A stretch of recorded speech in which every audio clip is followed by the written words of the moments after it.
Thanda ukubingelela abalandeli be-channel ethi sichazekile amaphupho. Igama lami nguHlengiwe, isibongo wakambothoke. Namhlanje futhi nginesifiso sokuthi ngeke ngichaze into ethi kwenziwa yini uthulele wena uvele ubone nje umuntu okugangayo uze umbone ngamehlo uze umazi. Yindaba ulethelwe umuntu onjengaloyo. Ake siqale lana-ke. Angithi siyavumelana uma ngithi mina noma uma sithi sonke uphupha wena umuntu wakini ongasekho ecela usizo kuwena, uphuphe umuntu wangaphandle ecela kuwena usizo, kube ukuthi uyazi ukuthi uyena lowo muntu. Angithi uyakukhumbula lokho. Uma suphupha lo okugangayo umuntu usuke sedidwa yini lapho ngoba kuthiwa nangumuntu uyakuganga. Akusafani kanjani? Cha, kuyafana ngoba ukwazi ukuphupha lo owadlulayo emhlabeni ekutshela ukuthi ukhala into ethize usuku umhamba uyenze kube yiyona. Nalo lethwayo bakwethu umphuphe ekuganga usuke iyenza ngempela lento. Idlozi isuke limphakamisa limtshengisa wena ukuthi mpaso phela umuntu uyingozi. Thani noma uzenza izinto naye kodwa umuqabe. Nanokuthi basuke bemehlisa amandla ukuthini na izinto azenzayo zingabi namandla phezukwakho. Kwehliswa isisindo sento asuke iletha kuwena. Ngalesikhathi uyibona umuntu ogangayo akafuni ukuthi umbone. Akafuni ukuthi umbone. Kwesinye isikhathi uma umuntu onengilosi nedlozi elihamba kakhulu, lezi zinto akusuke kuganga ngazo kwesinye isikhathi bakuthatha baze bayokutshengisa enyangeni azithathe kuyona. Yona-ke bakwethu inyanga ngeke ngize ngifaka ngaphansi kokuthi inecala. Umuntu osuke enecala lapho lo osuke eseduzane nawo ngoba lo inyanga usebenza ibhizinisi lakhe. Wakudalelwa nje yena lokho ngendlela yakhe. Ngaleyo ndlela angikhulumi phezukwabo, ngikhuluma phezu komuntu omtshengiswayo. Noma ngabe kuthiwa ubani okugangayo wena omtshengisiwe ephusheni, umbone ecela kwakho, umbone ehamba kwakho enquni, umbone enzani etshontsha izinto ezithize kwakho, umbone etshontsha ingubo, noma ngabe kuthiwa umngane wakho, noma ngabe kuthiwa i-boyfriend yakho, noma ngabe kuthiwa umuntu othandana naye, umbone ekwenzela into ozothi uma uyibuza lento kuyena athola ukuthi akazwani nalento leyo umbuza yona ngoba ukhombisa ukuthi akayazi. Yini bakutshengise ngayo ephusheni? Usho ukuthi mugade phezu kwesimo sakho engakulethela izinto ezingakukhubazela impilo yakho. Ungaziboni uyaphambili, uzibona uhlushwa izinto, ubona uthi mawulele ucindezeleke, uzibona ulwa nezinto ezizilwa. Khona nje usisi engiyembona ebhalile ethi uziphuphe elwa nento ebengazi ukuthi yikati lazigcina liphendula libe yiselesele. Ubuthakathi lobo uyatshengisa ukuthi uyathakatha. Uma ngabe kuthiwa abantu bakubo bayathanda ukumvezela ukuthi ubani, bangamthatha umuntu bambeke la bamtshengisa ukuthi uthakathwa ulo muntu. Gada lo muntu osuke seduzane nawo. Uma ke bakwethu sebekutshengise into enjengaleyo, wenze njani-ke wena? Ngoba khona lento ethi hayibo mase ngimbonile pho kufanele ngimenze njani. Lalela-ke. Njengoba idlozi selikutshengisile lisuke lilwa naye, izinto aziletha kuwena nakanjani ezinye zazo zizokwehlelwa isisindo sakuthi bekufanele zize ziyingqo kuwena. Wase uyatshengiswa lalwa ngalesikhathi walwa mhlambe nawe naye. Isuke yehlelwa amandla lonto ibuyela kuyena eningi. Uvuke ekseni ungenalutho. Kodwa-ke kufanele umbeke emthandazweni ashintshe lesa simo. uNkulunkulu amkhumbule ngendlela yakhe. Nanokuthi bakwethu anokwazi lokuthi isifiso sifisela omunye umuntu kufanele wenze isiqiniseko ukuthi asibi sibi ngoba kuwe iphindwa kasikhombisa into. Kube sengazuthi usubulewe kanti umuntu unedlozi lakhe eligijima libheke isizathu sokuthi wenze leyo into. Ligijime futhi libheke isizathu esibi esenza ukuthi wenze lento noma esihle esidala ukuthi wenze lento umuntu wabo njengoba phela bamugadile bakwethu. Yingakho abantu abaningi uma befuna ukuganga ngomuntu baqale bayovala lapha edlozini ukuthi ungabi nomvikeli ozokuvikela. Kanti bakwethu ngangakusho ngathi abantu khona into abangayazi ukuthi ingilosi ziwu4 nje magumbo manje omhlaba ngeke uzokuqeda uma usasebenzisa umoya othize ngoba phela imoya ihlukene kanje.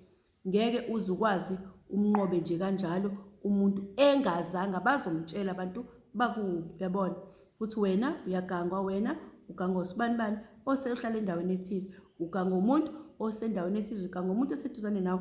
osuke wayenda uthi bamxoxele lonke udaba ngawo. Uyaqamba wena, uyavuka ekuseni uyabingelela kuhle, yena uyastambama uyakhala, ukhaliswa yilesi simo asibonile, angazi noma siyisona noma sisona, ngoba kuyathusa ukuphupha umuntu ekuganga.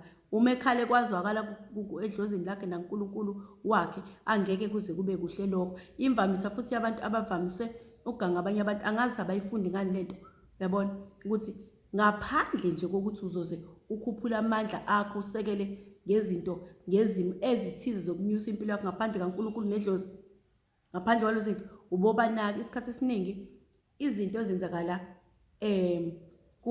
abazenza kubani zibuya yishaya iy'ngane.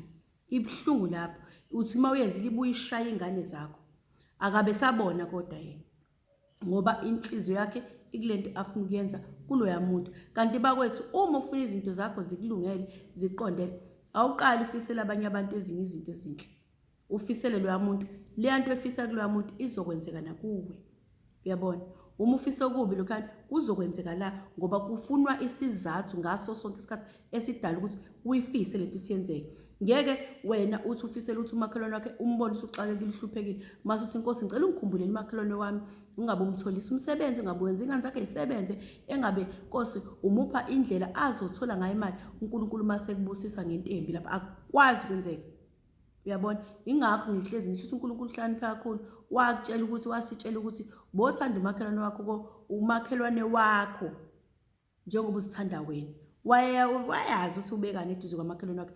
Izinto nezibusiso oba nazo zikumakhelwane wakho. Ngalesikhathi umbona yakhe indle enkulu iyaphezulu, uvukwa yinto ethize, uthi uyini lona, akugcini lapho, uzogcina usuthatha amagxathu ukuthi umenze ukuthi lento ayenzayo ingayi phambili. Kanti isibusiso wena osifisela umakhelwane wakho isona esizokwenzeka kwakho, uyabona.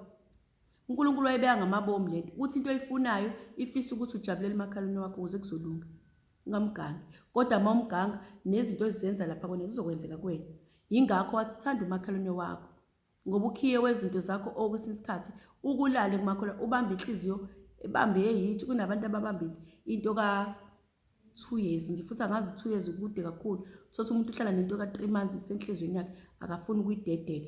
Uma ufuna izinto zakho zikulungele nasedlozini ufuna uhlambulukile, dedela inhliziyo, dedela, beke phansi, uyibeke phansi. Uthi usumbonise kushaya enza yonke into, uvela uvuka umbingelele ngakusasa, ukhulume naye ngakusasa, ujabule naye ngakusasa. Futhi uma uthanda uthenga into edliwayo umnikeze, mi ayithatha ayilahle, ngoba vele wazi ukuthi uyisitha naye, kanti wena awusona isitha sakhe. Wenza okufunwa uNkulunkulu, leyo yinto imangala kuyena. And futhi kubuyela iqalekiso ezingaphezu kokwenza akubona ukuphuphuka. uNkulunkulu wenza kanje. Khona lento ethi undlala itafula noma udeke itafula phambi kwezitha zami.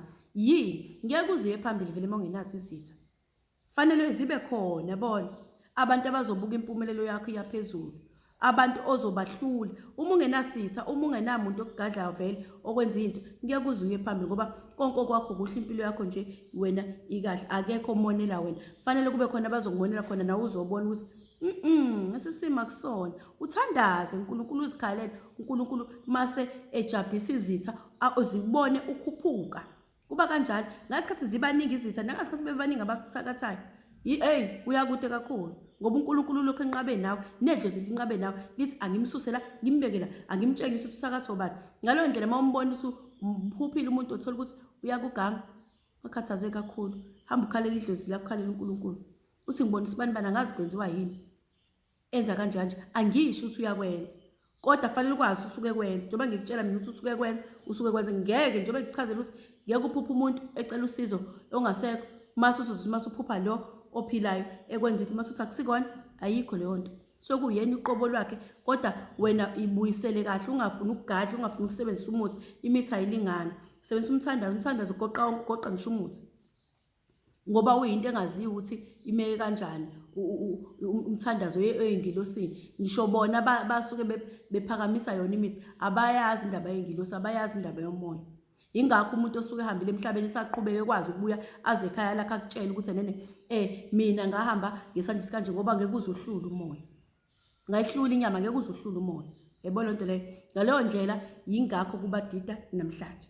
webakwethu ngicela ukuthi ngime kanjalo kodwa nje ngishoyo ukuthi bokwazi ukuthi uma ubone nje umuntu ekwenza into ongayazi uyena bakwethu umyeke uyena ungamphindiseli kodwa hamba edlozini lakho uthandaze uthi ubiza abantu bakini ubiza uNkulunkulu wakho uzozwa wena uzozwa kuningi engangixoxela khona bakwethu kuyikhona ukuthi ngingakuthandi ukukhuluma nami ngikhulume nje izinto ezifaka impilo umuntu ayiphila kodwa ke ngelinye usuku ngeke ngisho ukuthi hayi makwethuka kuhlangana nomuntu siyoyixoxa lento sichaze ukuthi ungathuswa izinto eziningi uNkulunkulu unenye indlela nedlozi linenye indlela ngeke likutshengise umuntu okuganga uma lingafuni wazi lingakugadili ligadile canisani kahle bakwethu ngiyabonga